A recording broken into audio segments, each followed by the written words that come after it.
आवाज सच का अलंबरदार बोल एक बार फिर नजरों में खटकने लगा है।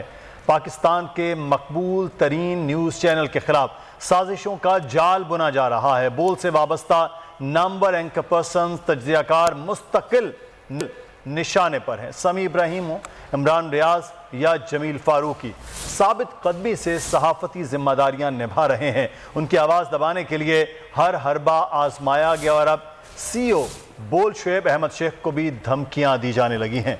इन सब के बावजूद नाजरीन बोल आज़ादी इज़हार राय के उसूलों पर कायम रहेगा। बोल हक और सच की आवाज़ बुलंद करता रहेगा। बोल का एक ही मोटो है और एक ही मिशन है, वो ये है कि एक प्रेस रिलीज के जरिए बोल ने बता दिया है कि ना ही वो झुकेगा ना ही वो डरेगा, डटा रहेगा। सिर्फ और सिर्फ हमें आवाम की दुआओं की ज़रूरत है। हमें आपकी दुआएं चाहिए और हमें आपका साथ चाहिए और हमें आवाम की मोहब्बतें और दुआओं के सिवा कुछ नहीं चाहिए।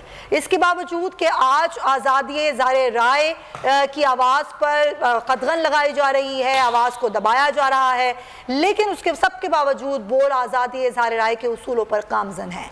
और हम ये समझते हैं कि जो खबर होती है वो आपकी तरफ से हमारी तरफ एक अमानत होती है और हम वो अमानत आप तक पूरी सच्चाई दयानतदारी के साथ पहुंचाते रहेंगे।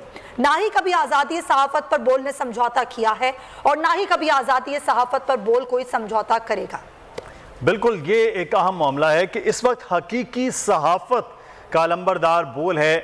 हमारा बड़ा सादा सा मामला है कि जब कोई सियासी जमात के लीडर खिताब कर रहे हैं और किसी भी तरह का कोई भी प्रेशर किसी के हवाले से है तो अब बाकायदा बोल ने एक प्रेस रिलीज जारी की है।